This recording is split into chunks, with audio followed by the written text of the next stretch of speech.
આજે આપણે ધોરણ 11 વિષય સંસ્કૃત પ્રકરણ 3 વર્ષાવર્ણનમની વાત કરવા જઈ રહ્યા છીએ. વિદ્યાર્થી મિત્રો, આપણે એક અઠવાડિયા પછી ઓનલાઈન શિક્ષણની અંદર મળી રહ્યા છીએ. ત્યારે વર્ષાવર્ણનની વાત કરીએ ત્યારે જેમ આપણે બીજા પ્રકરણની અંદર વિના વૃક્ષમ ગૃહમ શૂન્યની અંદર વેદવ્યાસને યાદ કર્યા હતા, એ જ રીતે અહીંયા પણ વેદવ્યાસને યાદ કરવા પડે. અને મહર્ષિ વેદવ્યાસને યાદ કરીએ ત્યારે એમનું મહાભારત યાદ આવે.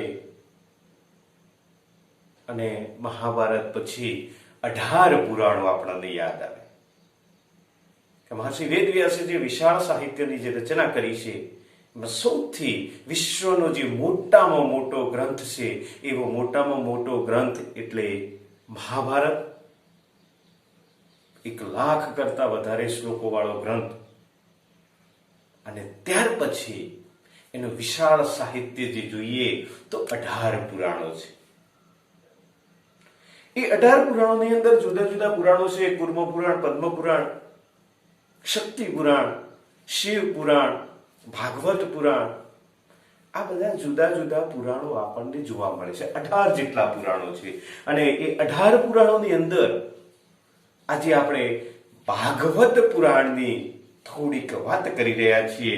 અને ભાગવત પુરાણની વાત કરીએ તો એની અંદર 12 સ્કંદ આવે છે.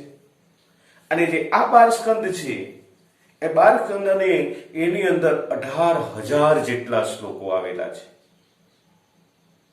હવે અહીંયા ભાગવત પુરાણની જ્યારે વાત કરી રહ્યા છીએ ત્યારે 10મો જે સ્કંદ છે, એ 10મા સ્કંદના 20મો જે અધ્યાય છે, એ 20મા અધ્યાયની અંદર વર્ષા અને શરદ ઋતુનું સરસ સુંદર રીતે વર્ણન કરેલું જોવા મળે છે. અને એમાંથી વર્ષા ઋતુના 7 જેટલા શ્લોકો છે, એ 7 જેટલા શ્લોકોનો આપણે અહીંયા અભ્યાસ કરવાનો છે. અહીંયા આ પ્રકરણની અંદર 7 જેટલા શ્લોકો એ ભાગવત પુરાણના 10મા સ્કંદના 20મા અધ્યાયમાંથી લેવામાં આવેલા છે. હવે સ્વાભાવિક છે મિત્રો કે અત્યારે વર્ષા ઋતુ ચાલુ છે. ભાદરવો ભલે મહિનો છે, પણ વરસાદ અવારનવાર આવતો રહે છે. અને વરસાદનું આગમન થાય, વર્ષા ઋતુનું જ્યારે આગમન થાય ત્યારે જે પરિવર્તન જે જોવા મળે છે, એનું સુંદર અહીંયા કલાત્મક રીતે વર્ણન કરેલું છે. વરસાદનું આગમન થાય, વર્ષા ઋતુનું આગમન થાય એટલે વાદળોના પહેલા તો ગડગડાહટ થાય, ગર્જનાઓ થાય, વીજળીના ચમકારાઓ થાય, અને આખું આકાશ છે એ વાદળથી છવાઈ ગયેલું હોય, ઢંકાઈ ગયેલું હોય.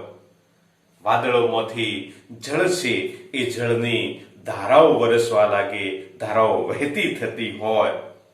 વરસાદનું આગમન થતા ધરતી છે એ આખી લીલોતરી બની જાય, લીલી ચાદર ઓઢી હોય ને એવી ધરતી બની જાય. અને એવી ધરતી બની અને એ સુંદર રીતે શોભવા લાગે. જે ધાન્ય છે, એ ધન અને ધાન્યથી ખેતરો છે એ ભરપૂર બની જાય.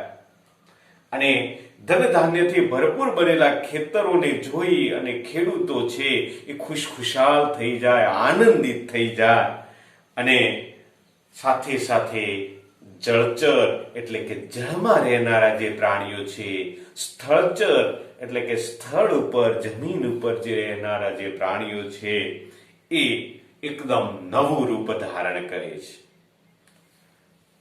અને ચારે બાજુ ઘાસ છે એ ઉગી નીકળેલું હોય. અને આ ઘાસ ઉગી નીકળવાના કારણે રસ્તાઓ ઢંકાઈ ગયા હોય. વર્ષાનું જ્યારે આગમન થાય ત્યારે મોરલાઓ છે, મોર છે, એ મધુર ટહુકાઓ કરે, એના કેકરાઓ સંભળાય, વરસાદનું ગડગડાહટ થાય, મયુરોનો અવાજ થાય. અને આ રીતે મોર માટે આ વર્ષા ઋતુ છે એ ઉત્સવ બની જાય છે. તેઓ જે મધુર ટહુકાઓ છે, એ મધુર ટહુકાઓ દ્વારા પોતાની જે ખુશી છે એ ખુશીને વ્યક્ત કરે છે. આ કાવ્યની ખૂબી એ છે કે તેમાં વર્ષા ઋતુના વર્ણન અત્યંત સુંદર શબ્દોમાં થયું છે, સાથે સાથે જુદા જુદા અલંકારોનો પણ ઉપયોગ થયો છે. જેમાં ઉપમા અલંકાર છે, એ ઉપમા અલંકારનું રમણીય વર્ણન થયું છે. અહીં ઉપમાન તરીકે જે પસંદ કરેલા જે કંઈ પદાર્થો છે એ પદાર્થો ખૂબ જ આકર્ષક છે. આપણે ત્રીજું પદ્ય છે, ત્રીજા પદ્યમાં જોઈશું તો એ ત્રીજા પદ્યની અંદર રાત્રિનો જ્યારે પ્રારંભ થાય છે ત્યારે રાત્રિના પ્રારંભના અંધારાની અંદર ચમકતા જે આજ્ઞાઓ છે કે શહેરી વિસ્તારમાં ઠીક છે, ગ્રામ્ય વિસ્તાર હોય, ખેતરો વાળો વિસ્તાર હોય, એ વિસ્તારની અંદર આજ્ઞાઓ આપણને જોવા મળે. તો રાત્રે ટમટમ કરતા જે આજ્ઞાઓ છે એ આજ્ઞાઓને પાખંડી લોકો સાથે, નહીં દેખાતા જે ગ્રહો છે એ ગ્રહોને વેદો સાથે સરખાવી અને સુંદર મજાનું વર્ણન કરેલું છે. કળિયુગ છે, એ કળિયુગમાં પાપનું જે સામ્રાજ્ય છે, એ પાપનું સામ્રાજ્ય જે પ્રવર્તે છે એ અહીંયા બતાવવામાં આવ્યું છે. અને એના કારણે પાપીઓનો જે પ્રભાવ છે એ પ્રભાવ વધી ગયેલો જોવા મળે છે, એવું કહેવામાં છે. જ્યારે વેદો સાવ ભૂલાઈ ગયા છે, કે જે વૈદિક જે જ્ઞાન છે એ સાવ ભૂલાઈ ગયું છે, એવું કહેવામાં આવ્યું છે. ત્યાર પછી 6 નંબરનો જે શ્લોક છે, એ 6 નંબરના શ્લોકની અંદર ઘાસથી જે ઢંકાઈ ગયેલા જે માર્ગો છે,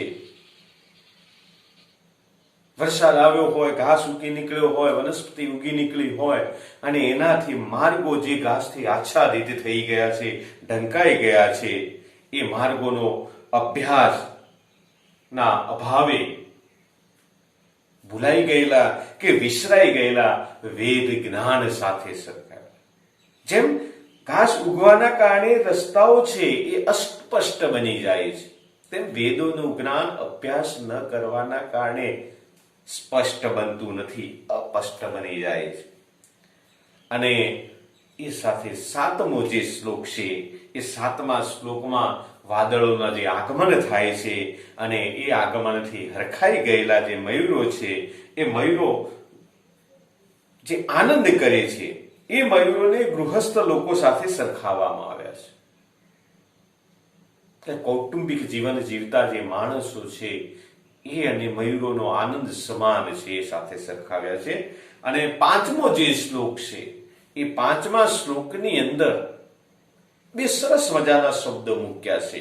એક તો મૂક્યો છે નવવારી વિષેતયા, નવવારી નિવેશયા, અને બીજો શબ્દ છે હરિનિવેશયા. અને આ જે શબ્દોનો જે પ્રયોગ કર્યો છે, એ શબ્દનો પ્રયોગ કરી અને યમક જે અલંકાર છે એ યમક અલંકારની ચમત્કૃતિ અહીંયા સર્જેલી છે. આજે બધા જ જે શ્લોકો છે, 7 શ્લોકો એ અનુષ્ટુપ છંદની અંદર છે. તો હવે આપણે એમના શ્લોકોનો અભ્યાસ કરવા જઈ રહ્યા છીએ. ત્યારે પહેલો શ્લોક છે તતઃ પ્રાવર્ત પ્રાવિષ્ટ સર્વ સત્વ સુખપ્રદા વિદ્યુતતમા પરિધિ વિસ્ફુરિત નભસ્તલા. તો સૌપ્રથમ આપણે એને લખી દઈએ, પછી એનો અન્વય કરી લઈએ. અન્વય બાદ અપરિચિત શબ્દો થોડા જોઈ લઈશું અને ત્યારબાદ એનો અનુવાદ કરીશું. તો પહેલો શ્લોક છે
તો અહીંયા શ્લોક લખાઈ ગયો તતઃ પ્રાવર્ત પ્રાવૃષ્ટ સર્વસત્વ સુખ પ્રદા વિદ્યુત તમાન પરિધિ વિસ્ફુરી અર્જિત નભસ્તલા. હવે આપણે એનો અન્વય જોઈ લઈએ.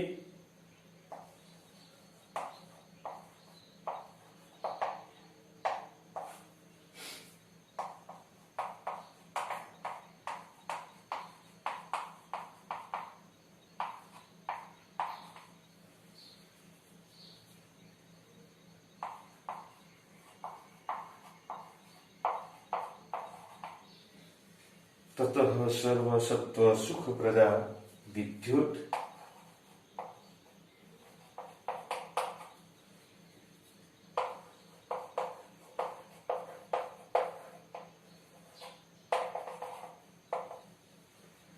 विद्युतमान परिधि विस्फुरित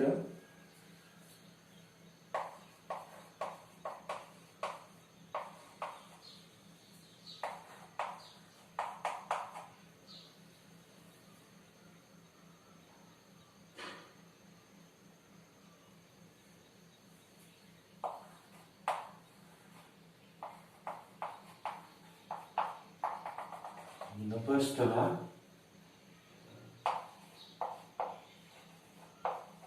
પ્રાવુટ પ્રાવર્ત.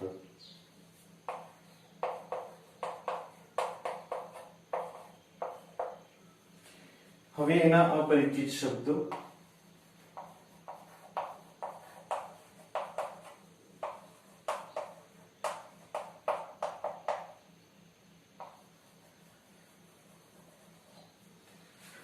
अपरिचित शब्द જોઈએ.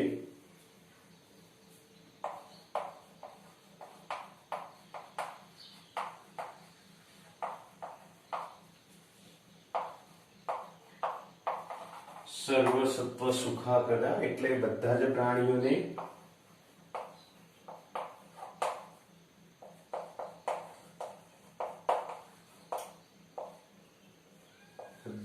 પ્રાણીઓને સુખ આપનારી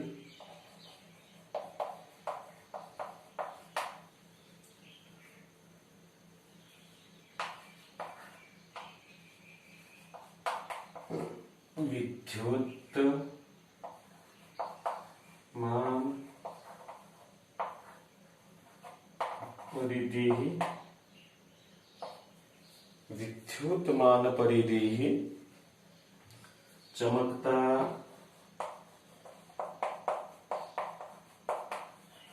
तेजो वर्तुळवाળી विस्फुरित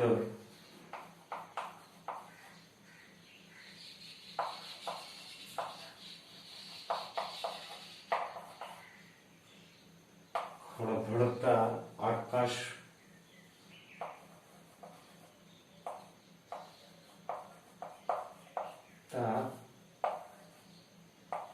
नभस्तला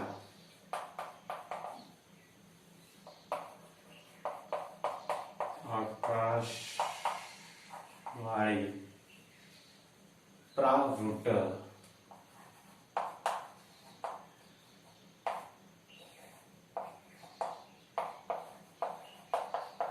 वर्षा ऋतु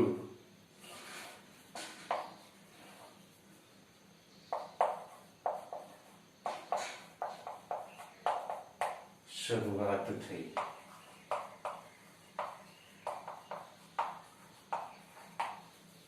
તો હવે વિદ્યાર્થી મિત્રો અન્વય લખાઈ ગયા પછી હવે આપણે એમનો અનુવાદ જોઈએ છે કે તતઃ સર્વ સુખ પ્રદા પછી સર્વ સત્વ સુખ પ્રદા બધા જ પ્રાણીઓને સુખ આપનારી વિદ્યુત તમાન પરિધિ ચમકતા तेजो वर्तुळवाળી विस्फुर अर्जित नाभस्तला चमकता કે ખળભળતા ગરજતા આકાશવાળી પ્રાવુટ વર્ષા ઋતુ પ્રાવર્ત શરૂઆત થઈ. ફરી એક વખત તતઃ પછી સર્વ સત્વ સુખપ્રદા, બધા જ પ્રાણીઓને સુખ આપનારી, વિદ્યુતતમાન પરિધિ, ચમકતા તેજો વર્તુળ વાળી, વિસ્ફુરી અર્જિત નભસ્થલાહ, ગરજતા ખળભળતા આકાશવાળી, પ્રાવૃટ્ટ વર્ષા ઋતુની પ્રાવર્તત શરૂઆત થઈ. તો હવે આપણે બીજો શ્લોક જોઈએ. કષ્ટુમાસા નિપિતમ યદ ભૂમ્યા જલમયમ પશુ સ્વ ગોબી મોક્તુમ આરભે ભાસ્કર કાલ આગતિ.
તષ્ટુમાસાન નિપિતમ યદ ભૂમ્યા જલમયમ વસુમ સ્વર્ગોભી મોક્તુ આરભે ભાસ્કર કાલ આગત. તો હવે આપણે એને અન્વય કરીએ.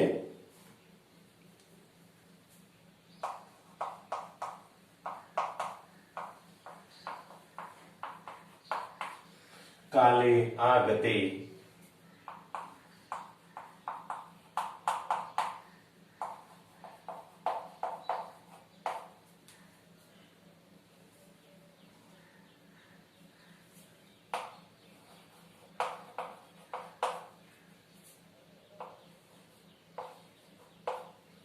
અષ્ટમાસન યદ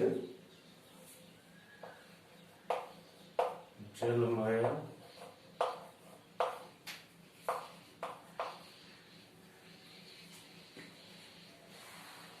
યદ ભૂમ્યા જલમય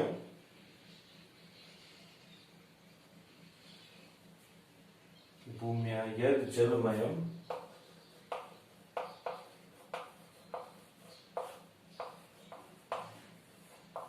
વસુ નિપિતમ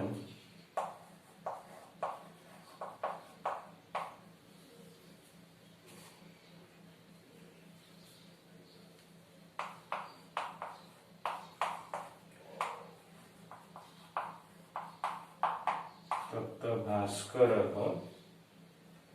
સ્વર્ગો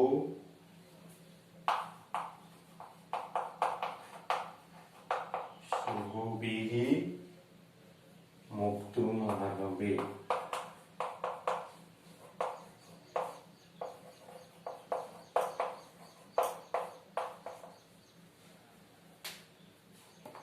તો અહીંયા અન્વય લખાય કે કાલે આગતે અષ્ટમાસન ભૂમ્યા યદ જલમયમ વસુમ નિપિતમ તત तत भास्कर स्वर्गोपि मोक्तुम आरभे. અનુવાદ જોઈએ. સોરી, અપરિચિત શબ્દો હવે.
તો અહીંયા બીજો શ્લોક.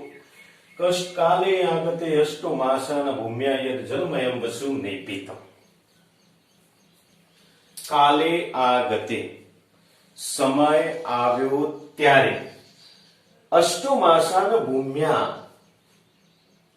કે પૃથ્વીએ ધરતીએ અષ્ટો માસાન 8 મહિના સુધી યદ જલમયમ વસુ જે પાણી રૂપી દ્રવ્ય નિપિતમ પીતું હતું તત તેને ભાસ્કર સૂર્યે સ્વર્ગોભિઃ પોતાના કિરણો વડે મોક્તુમ આરભે છોડવાની શરૂઆત કરી. ફરી એક વખત કે કાલે આગતે સમય આવ્યો ત્યારે ભૂમ્યા પૃથ્વીએ ધરતીએ અષ્ટો માસાન 8 મહિના સુધી યદ જલમયમ વસુ જે પાણી રૂપી દ્રવ્ય પિનિપિતમ પીતું હતું તતઃ તેને ભાસ્કર સૂર્ય સ્વર્ગોભિઃ પોતાના કિરણો વડે મોક્તુમ આરભે છોડવાની શરૂઆત કરી. ફરી એક વખત કે કાલે આગતે સમય આવ્યો ત્યારે અષ્ટો માસાના 8 મહિના સુધી ભૂમ્યા પૃથ્વીએ ધરતીએ યદ જલમયમ વસુમ નિપિતમ જે પાણી રૂપી દ્રવ્ય પીતું હતું તતઃ તેને ભાસ્કર સૂર્યે સ્વગોભિઃ મોક્તુમ આરભે પોતાના કિરણો વડે છોડવાની શરૂઆત કરી. હવે ત્રીજા નંબરનો શ્લોક કે નિશા મુખેશુ ખદ્યુત તમસા ભ્રાંતિ ન ગ્રહા યથા પાપેન પાખંડા નહિ વેદા કલો યુગે.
શ્લોક લખાઈ ગયા. નિશા મુખેશુ કદ્યુત તમસા ભાંતિ ન ગ્રહા યથા પાપેન પાખંડા નહિ વેદા કલો યુગે. તો હવે એને આપણે અન્વય કરી લઈએ.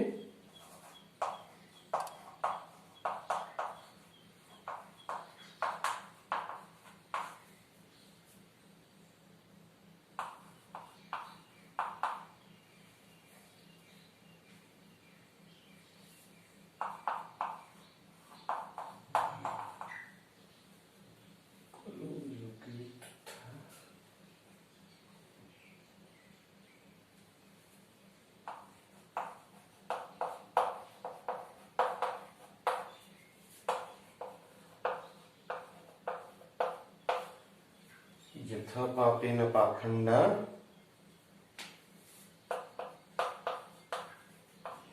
तथा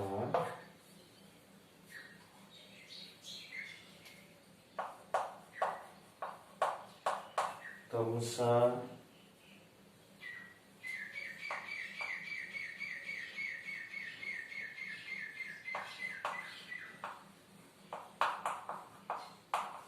खद्योत तमसा खद्योता भांति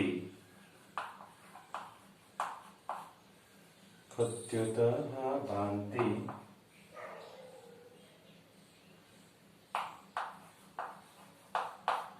यथा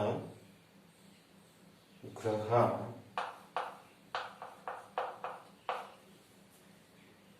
तथा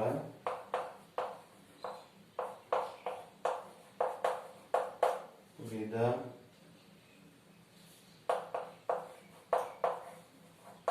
नहीं भांति.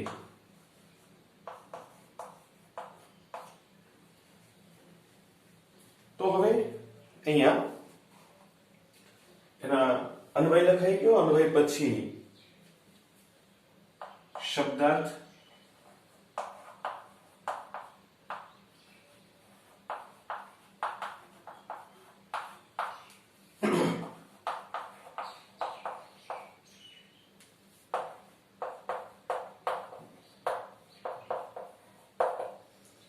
નિશામુખેશુ રાત્રિના પ્રારંભ કાળે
તો શબ્દાર્થ અહીંયા લખાઈ ગયા છે.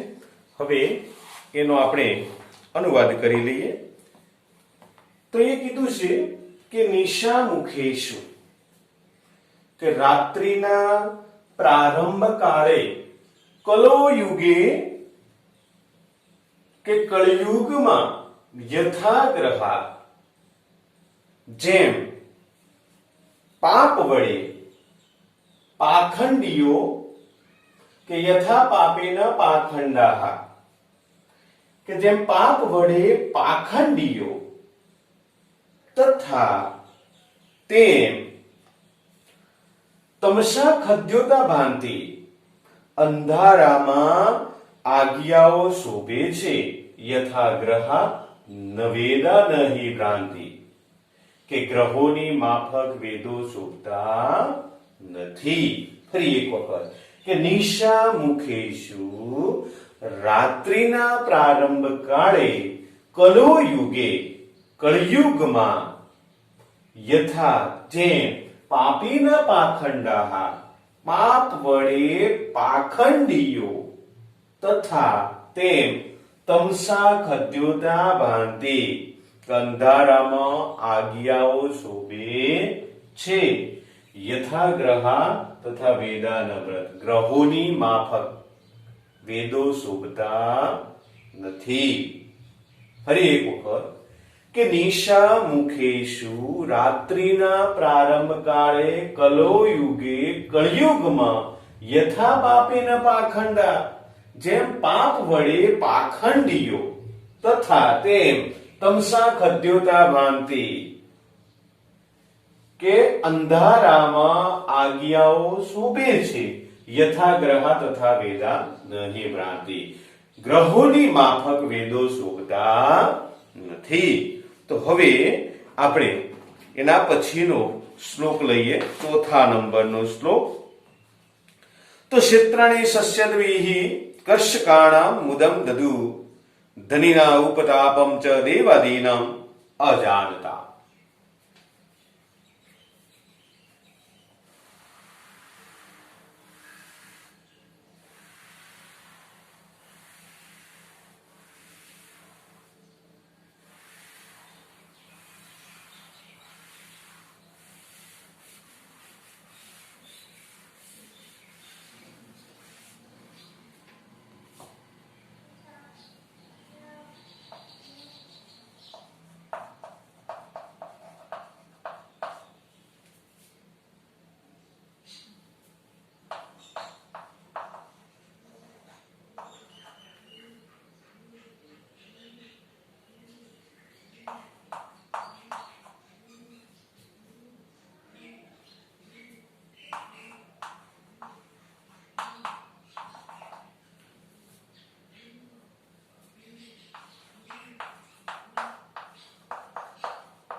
તો હવે અહીંયા શબ્દ શ્લોક લખાઈ ગયો. ક્ષેત્રાણી શસ્ય સંપદભીઃ કર્ષકાણામ મુદમ દદુઃ, ધનિનામ ઉપતાપમ ચ દેવાદીનામ અજાનતામ.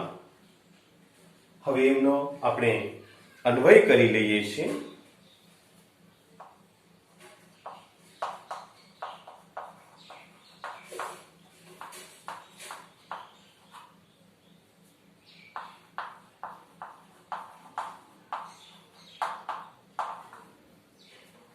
ક્ષેત્રાણી શસ્ય સંપદભીઃ કર્ષકાણામ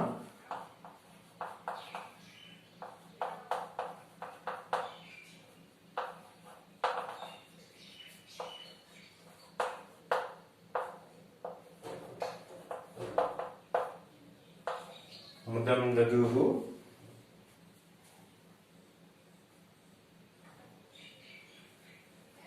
ધનિનામ ઉપતાપમ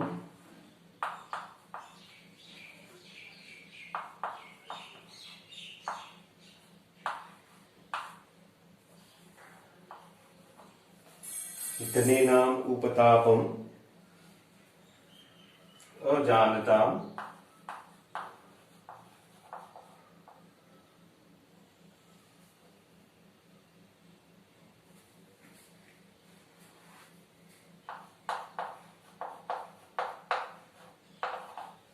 અજાનતામ ચ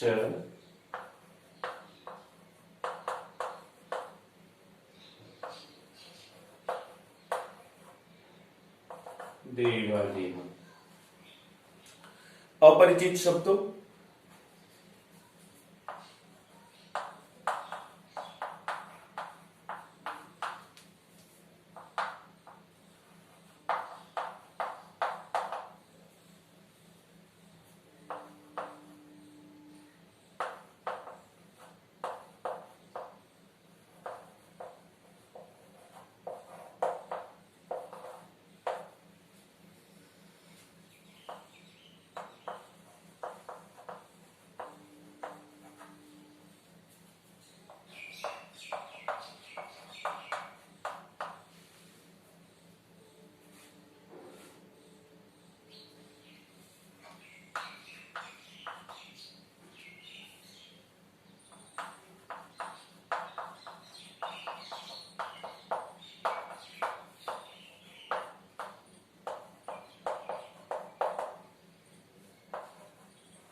તો હવે એમનો અનુવાદ જોઈએ.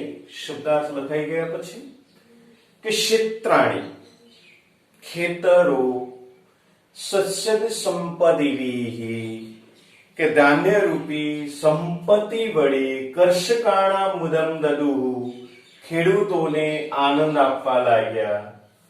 જ્યારે ધનીનામ ઉપતાપમ ધનવાનોને ધનની ઉષ્મા તથા અજાનતામ દેવાધીનમ કે ન જાણનારાઓને ભાગ્યને આધીન હોય તે આપવા લાગ્યા. કે ક્ષેત્રાણી શસ્ય સંપદભિઃ કે ખેતરો શસ્યદ સંપદભિઃ ધાન્ય રૂપી સંપત્તિ વડે ખેડૂતોને આનંદ આપવા લાગ્યા. ધનીનામ ઉપતાપમ ધનવાનોને ધનની ઉષ્મા તથા અજાનતામ ચ દેવાધીનમ ન જાણનારાઓને ભાગ્યને આધીન આપવા લાગ્યા. ફરી એક વખત કે ખેતરો ધાન્ય રૂપી સંપત્તિ વડે ખેડૂતોને આનંદ આપવા લાગ્યા. ધનવાનોને ધનની ઉષ્મા તથા ન જાણનારાઓને ભાગ્યને આધીન આપવા લાગ્યા. તો અહીંયા આપણે પહેલું લેક્ચર પૂર્ણ કરીએ છીએ. ધન્યવાદ.